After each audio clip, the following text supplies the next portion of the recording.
हम हमेशा सोचते हैं कि क्विक मनी, 2 रुपये लगाओ 4 रुपये कमाओ। क्या ये ज़िंदगी में पॉसिबल है या नहीं? ये जो लोगों के दिमाग में है कि ऑप्शंस में सुबह पैसे लगाओ, 2 घंटे के बाद फटाफट मुनाफा कमाओ और छोड़ दो, और उससे ज़्यादा तो दानवीर करके लगातार जो है वो चल भी रहा है। तो आपको क्या लगता है कि ऑप्शन सच में सबसे बड़ा नुकसान देने वाला ऑप्शन है? ट्रेडिंग एक ऐसी चीज़ है जहाँ पर मानसिकता का बहुत रोल है। आपका खुद पर कितना कंट्रोल है उसका सबसे ज़्यादा रोल है। यूँ कहूँ कि 90% आदमी के साइकोलॉजी ही चलती है ट्रेडिंग में, अगर मानसिकता पे कंट्रोल है। इन फ्यूचर कहा जा रहा है कि 2047 में भारत जो है विकसित देश बन जाएगा।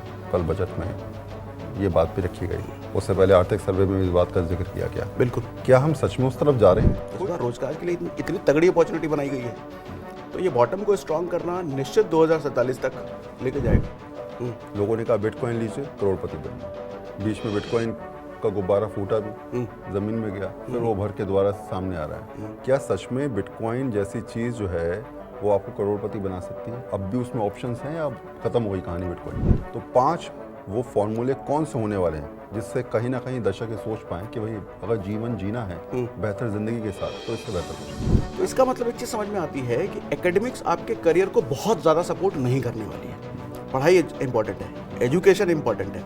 हम भी अगर कमा खा रहे हैं तो एजुकेशन की वजह से, लेकिन ये एजुकेशन मुझे स्कूल में नहीं मिली है, ये हमने बाद में। एक कहावत मैंने सुनी थी बचपन में कि 40 के बाद संकल्प और विकल्प दोनों खत्म हो जाते हैं। बिल्कुल। तो क्या ये सच में सही कहावत है? अच्छा, ये भी बहुत देखा गया है कि आजकल यूथ को, जो आपने कहा था 20 से 21 साल से लेकर 25-26 साल तक के बच्चों को सबसे ज़्यादा नौकरियां मिल रही हैं रोजगार के क्षेत्र में, और जैसे से आप उम्र आपकी बढ़ेगी 35 के बाद क्या ऑप्शंस खत्म हो जा रहे हैं, नौकरियां नहीं मार्केट में, इसी वजह से हो रही है। प्रॉब्लम जॉब का ना होना है ही नहीं, जॉब के सुटेबल लोगों का ना होना ये प्रॉब्लम है। लोग कहते हैं कि मार्केट में नेगेटिविटी बहुत ज़्यादा है। डिप्रेशन में लड़के आजकल के, यानी यूथ जो है वो बहुत हद तक जाता हुआ नजर भी आ रहा है।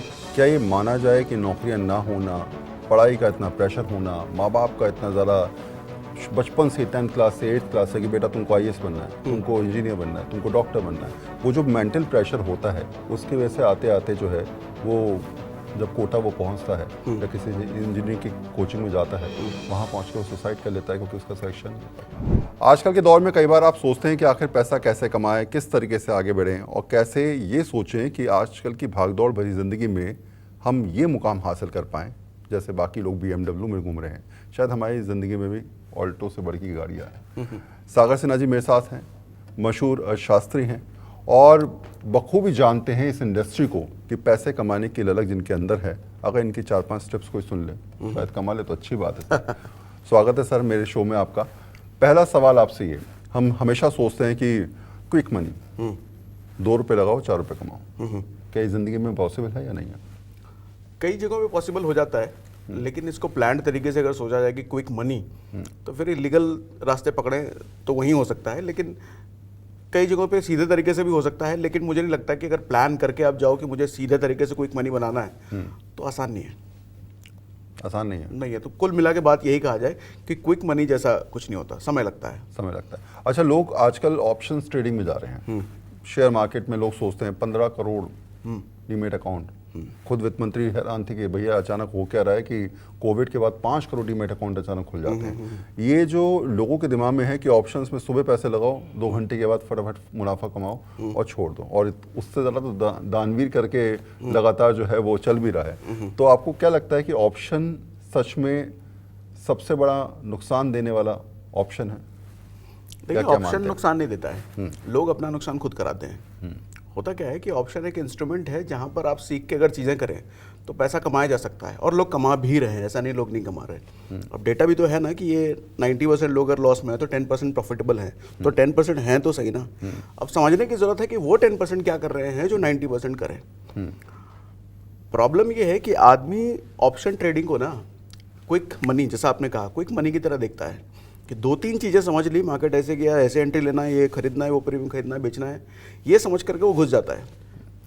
यहाँ पर होता क्या है, 1 बार 2 बार 3 बार आपका प्रॉफिट बन जाता है, और एक बार भी अगर प्रॉफिट बन गया ना तो दिमाग में एक तगड़ी होप आ जाती है, अरे अगर एक बार प्रॉफिट बना है तो दोबारा भी तो बन सकता है। अब दोबारा बनने के चक्कर में वो 2 बार लॉस करेगा, 3 बार लॉस करेगा, 4 बार लॉस करेगा, 10-10 बार लॉस करेगा, क्योंकि उसकी उम्मीद जग चुकी है कि प्रॉफिट तो बनता है, और ये सोच के वो करता है कि एक ही बार प्रॉफिट बनाएंगे, सारा वसूल कर लेंगे। इसके चक्कर में लंबा कर्जे के चक्कर में होता, कर्जे में फंसता चला जाता है वो। और शायद ये वजह है कि अब लोग बाकायदा जो है वो सेबी की तरफ से मुहिम चलाई जाती है, दानवीर मत बनिए। अच्छा, जो 10% की आप बात भी कर रहे हैं, तो ये तो वो वाली बात हो गई ना कि जिसके नसीब अच्छा है वो कमा ले गया, और हम कहेंगे कि वो दिमाग लगा रहा था। नहीं, नसीब की बात नहीं है यहाँ पर। यहाँ पर मैं कहूँगा साइकोलॉजी। देखिए, हर चीज़ में हर फील्ड में ना एक नॉलेज की ज़रूरत होती है, और नॉलेज के साथ साथ आपकी मानसिकता, आप उस चीज़ को लेते कैसे हैं उस पर डिपेंड करता है। ट्रेडिंग एक ऐसी चीज़ है जहाँ पर मानसिकता का बहुत रोल है, आपका खुद पर कितना कंट्रोल है उसका सबसे ज़्यादा रोल है। यूँ कहूँ कि 90% आदमी के साइकोलॉजी ही चलती है ट्रेडिंग में, अगर मानसिकता पे कंट्रोल है। फॉर एग्जांपल मैं कहूँ कि अगर एक रूल आपने खुद के लिए बना रखा है कि सुबह सुबह अगर एक ट्रेडिंग में मेरा लॉस हो जाता है तो मैं दूसरी ट्रेडिंग नहीं लूँगा, ये मान करके कि चलो आज मेरा दिन नहीं है। लेकिन एक ट्रेडिंग में अगर लॉस होता है और आप स्क्रीन खोल के बैठे हो, 10 मिनट बाद लगता है अरे ये तो मेरा मौका बन रहा है, लेकिन आपने अपने ही रोल को उस वक्त तोड़ दिया। तो ट्रेडिंग में अपने सेट ऑफ रूल्स बनाने ज़रूरी है, अगर वो रूल्स जिसके नहीं हैं वो पिटेगा, निश्चित पिटता है वो। अच्छा, चलिए अब थोड़ा सा भविष्य की तरफ चलते हैं। इन फ्यूचर कहा जा रहा है कि 2047 में भारत जो है विकसित देश बन जाएगा। कल बजट में ये बात भी रखी गई, उससे पहले आर्थिक सर्वे में इस बात का जिक्र किया गया। बिल्कुल। क्या हम सच में उस तरफ जा रहे हैं? कोई डाउट नहीं या है। कागजी बातें हो रही हैं? नहीं, कोई डाउट नहीं है। आप देखें, दुनिया का सबसे तेज उभरता हुआ अर्थव्यवस्था भारत हो चुका है। तो 2037 में बहुत वक्त है, तब तक हम निश्चित हो जाएंगे विकसित। और अगर आप कल का बजट भी देखें तो बजट में इतनी सारी चीज़ें ऐसी हैं जो कि सच में बॉटम को स्ट्रॉन्ग कर रही है। बॉटम कौन है? यूथ। अब बहुत बातें होती थी रोज़गार के लिए कुछ नहीं है, रोज़गार के लिए कुछ नहीं है। इस बार रोज़गार के लिए इतनी तगड़ी अपॉर्चुनिटी बनाई गई है, तो ये बॉटम को स्ट्रॉन्ग करना निश्चित 2047 तक लेके जाएगा। अच्छा, एक नई चीज़ आई थी, आपको याद होगा, अब तो खैर बहुत पुरानी चीज़ हो गई, लोगों ने काफ़ी लिया भी, बिटकॉइन। लोगों ने कहा बिटकॉइन लीजिए, करोड़पति बनिए। बीच में बिटकॉइन का गुब्बारा फूटा भी, ज़मीन में गया, फिर वो भर के दोबारा सामने आ रहा है। क्या सच में बिटकॉइन जैसी चीज़ जो है वो आपको करोड़पति बना सकती है? अब भी उसमें ऑप्शंस हैं या खत्म हो गई कहानी बिटकॉइन की? देखिए, वहाँ भी अगर ट्रेडिंग किया जाए तो मुझे थोड़ा ठीक ठाक लगता है वो, लेकिन लॉन्ग टर्म इन्वेस्टिंग के लिए मेरा पर्सपेक्टिव अलग है क्रिप्टो पूरी इंडस्ट्री को लेकर के। क्योंकि मुझे उसमें कुछ समझ में नहीं आता। समझ में कहने का मतलब उसका माई बाप कौन है? हम ये कह देते हैं कि डिस्ट्रीब्यूटेड टेक्नोलॉजी है, ये है, वो है, लेकिन फिर भी सबकॉन्शियस ब्रेन में आपका ये सवाल रहेगा कि इसका माई बाप है कौन? कल को अगर मेरा पैसा फंसा या कुछ हुआ तो मैं किसको कंप्लेन करने जाऊँगा? स्टॉक मार्केट में तो पूरी चेन बैठी है, आप कंप्लेन करो, इधर हो गया उधर हो गया, तो आपका सुनवाई होती है, उधर कोई है ही नहीं। तो सबसे बड़ा रिस्क ये है कि लॉन्ग टर्म इन्वेस्टिंग क्रिप्टो मुझे नहीं समझ में आता। बहुत सारे लोग करते हैं, उनका बहुत पॉजिटिव मत है, मुझे नहीं समझ में आता। ट्रेडिंग के लिए ठीक है, क्योंकि ट्रेडिंग में आप लॉन्ग टर्म आपका पैसा डिपॉजिट नहीं है उधर। अच्छा, अगर सागर सिन्हा जी ये समझाएंगे लोगों को कि मैं आपको 5 टिप्स दे रहा हूँ और इन 5 मंत्रों को आपने समझ लिया तो जीवन सफल है आपका। क्योंकि आप भी लगातार शेयर मार्केट में भी जूझ रहे हैं, आप लगातार लोगों को पैसा कमाने के आइडियाज़ भी देते हैं, बिजनेस माइंडसेट भी आपका बेहतरीन है। तो 5 वो फॉर्मूले कौन से होने वाले हैं जिससे कहीं ना कहीं दर्शक ये सोच पाएं कि भाई अगर जीवन जीना है बेहतर ज़िंदगी के साथ तो इससे बेहतर कुछ नहीं? मैं आपको एज वाइज बताता हूँ। देखो, मुझे ऐसा लगता है कि 15 साल तक की उम्र ऐसी उम्र है ना कि आदमी को, हालांकि बहुत अगेंस्ट में बोलूँगा, बहुत सारे लोगों को दिक्कत हो सकती है इससे, हमारा जो एकेडमिक एजुकेशन है उस पर बहुत ज़्यादा फोकस ना करके खेल कूद की तरफ, जो शारीरिक एक्टिविटी जहाँ इन्वॉल्व है वहाँ ज़्यादा फोकस होना चाहिए। कारण इसका क्या है कि आप देख लें, प्रैक्टिकल डेटा भी है, आप जो काम इस वक्त कर रहे हैं इसकी पढ़ाई आपने स्कूल में नहीं करी है। सर, दुनिया में 99% सफल लोग आपको वही मिलेंगे जिसकी पढ़ाई उन्होंने स्कूल कॉलेज में नहीं करी है, और आज बहुत बड़ा पैसा बना रहे हैं। तो इसका मतलब एक चीज़ समझ में आती है कि एकेडमिक्स आपके करियर को बहुत ज़्यादा सपोर्ट नहीं करने वाली है। पढ़ाई इंपॉर्टेंट है, एजुकेशन इंपॉर्टेंट है, हम भी अगर कमा खा रहे हैं तो एजुकेशन की वजह से, लेकिन ये एजुकेशन मुझे स्कूल में नहीं मिली है, ये हमने बाद में डेवलप किया है। तो मैं कहता हूँ एजुकेशन बहुत ज़रूरी है, लेकिन एकेडमिक एजुकेशन का बहुत रोल नहीं है। तो स्कूल का जो समय है ना, मैं कहता हूँ खेलकूद में जमकर लगाइए। रीज़न ये है कि आपका शरीर स्ट्रांग होना ज़रूरी है। ये स्ट्रेंथ शरीर की तब काम आएगी जब आप रियल लाइफ में उतर के लाइफ के थपेड़े खाएंगे ना। अगर आपका शरीर मजबूत नहीं है आप जल्दी गिर जाएंगे, क्योंकि शरीर स्ट्रांग है तो भाग दौड़, कभी स्ट्रेस, टेंशन, तनाव, आपको एक्सरसाइज करने का समय नहीं मिलेगा, ऊट पटांग खान पान खाओगे, जब बहुत सारी समस्याओं से गुजर रहे होगे लाइफ की, उस वक्त शरीर अगर पहले का स्ट्रांग किया हुआ है बचा ले जाएगा आपको, है ना। क्योंकि ये तो तय है कि लाइफ के मैदान में जब उतरोगे तो थपेड़े पड़ेंगे।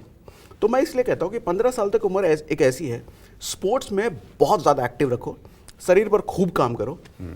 15 से मैं कहता हूँ 20-21 साल की उम्र, आपका दिमाग 360 डिग्री चलना चाहिए कि पैसा कैसे बनता है। अच्छा, ये पैसा कैसे बनता है 15 से 20-21 साल 15 से 20-21 साल तक। और सोशल मीडिया का भरपूर इस्तेमाल करो, क्योंकि बहुत इजी एक्सेस है और बहुत सारे तरीके हैं पैसा बनाने का। और ये 15 से 20-21 साल वाले बहुत जल्दी किसी चीज़ को ग्रैब कर लेते हैं। सीखने की एबिलिटी इनकी टॉप पर होती है, एनर्जी शारीरिक और मेंटल दोनों लेवल पे इनका पीक पे होता है। तो खूब सारे मैं कहता हूँ गलतियाँ करने से मत डरो इस उम्र में। ये ट्राई करो नहीं हुआ, वो ट्राई करो वो नहीं हुआ, वो ट्राई करो वो नहीं हुआ। स्टेबिलिटी नाम का शब्द उनके दिमाग में इस उम्र में नहीं आना चाहिए कि मैं ये करियर चुन लेता हूँ ये तो स्टेबल है। ना ना ना ना, एक्सपेरिमेंट भरपूर करो, तजुर्बा देगा। 20-21 साल होने के बाद जब 3-4 साल आपने खूब एक्सपेरिमेंट करा, बहुत सारी चीज़ों को ट्राई करा, अब आपको खुद ही समझ में आ जाएगा कि नहीं ये वाली चीज़ ऐसी है जिसमें मैं खेल सकता हूँ लंबा। उस चीज़ को पकड़ लो, उस चीज़ में माहिर करने के लिए 3-4 साल झोंक दो एक ही चीज़ को पकड़ करके। अब वो समय ऐसा नहीं है कि आप 4 चीज़ पे करो, उस समय एक ही चीज़ पकड़ो और झोंक दो अपने आप को।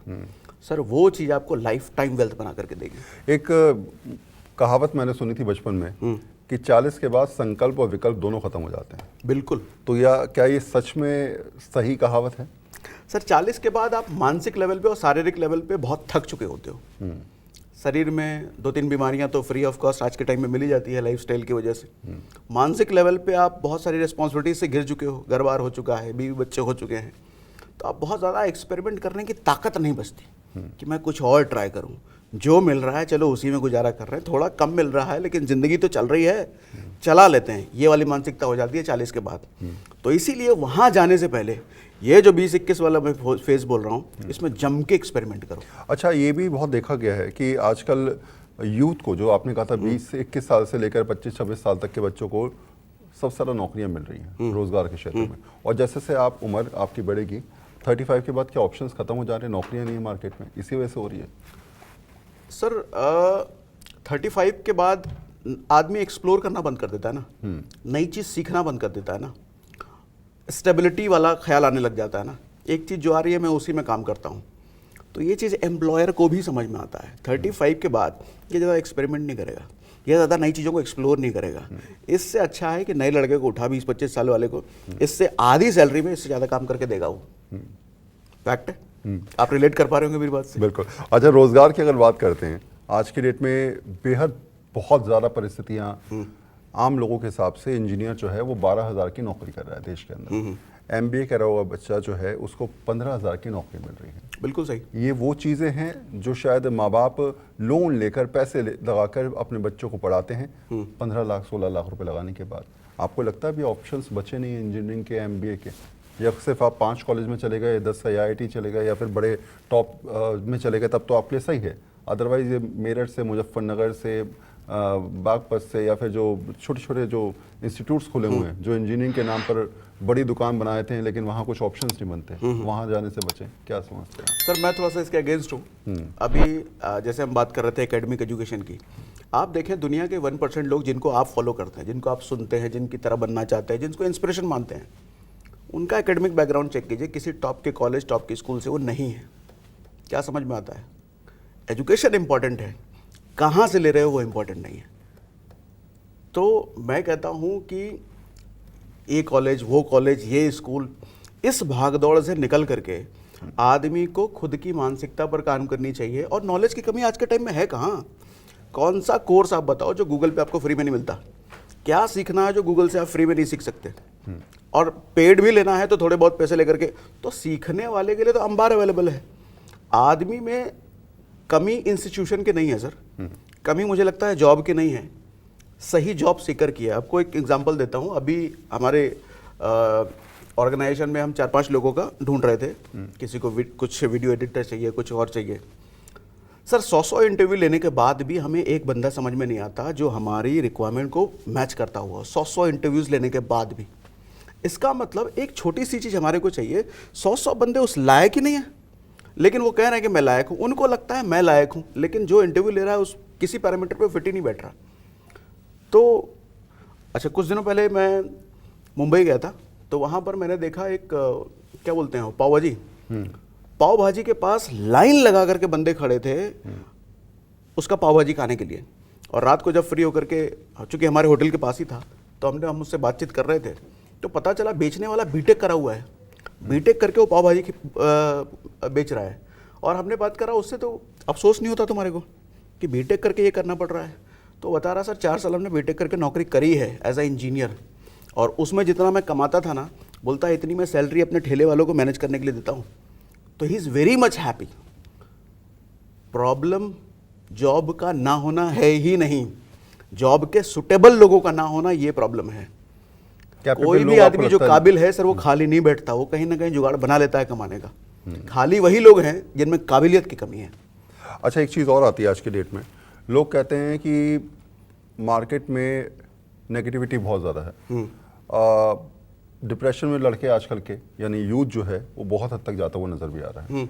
क्या ये माना जाए कि नौकरियां ना होना, पढ़ाई का इतना प्रेशर होना, माँ बाप का इतना ज़्यादा बचपन से 10th क्लास से 8th क्लास से कि बेटा तुमको IAS बनना है, तुमको इंजीनियर बनना है, तुमको डॉक्टर बनना है, वो जो मेंटल प्रेशर होता है उसकी वजह से आते आते जो है वो जब कोटा वो पहुंचता है या किसी इंजीनियरिंग की कोचिंग में जाता है, वहाँ पहुँच के वो सुसाइड कर लेता है क्योंकि उसका सिलेक्शन नहीं हो पाता। आपकी सवाल से मैं सीधा कनेक्ट कर पाया एक मूवी 3 इडियट, उसमें जो राजू का कैरेक्टर था बिल्कुल ऐसा ही था।